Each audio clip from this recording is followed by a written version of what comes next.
ಮಾಡುವುದೆಂದರೆ ಮೈ ಮೇಲೆ ಮುಳ್ಳೆ ಬಂದಂತಾಗುತ್ತದೆ. ನಾನು ವಚನದಾರ. ಹಿರಿಯರು ಹಾಕಿಕೊಟ್ಟಿರುವ ವಚನ ಕಾಯುವುದು ನನ್ನ ಮುಖ್ಯ ಕೆಲಸ. ರೋಗಣ್ಣನವರ ವಂಶದಲ್ಲಿ ರಾಯನಂಥ ಅಳುವರ್ಗ ಮಗ ವಚನ ಕಳಕೊಂಡ ಜನರೆಂದರೆ ನನ್ನ ಪುಂಡಾಟಿಗೆ ಏನು ಉಳಿಯಿತು?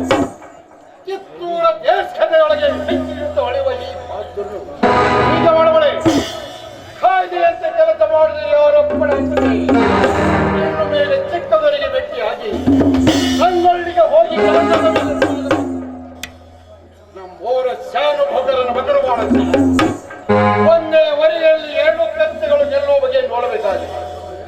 ಅಡವಿ ಸಿದ್ದೇಶ್ವರನ ಕೆಲಸ ನಾವು ಮಾಡಲಿಕ್ಕೆ ಕೆಲಸ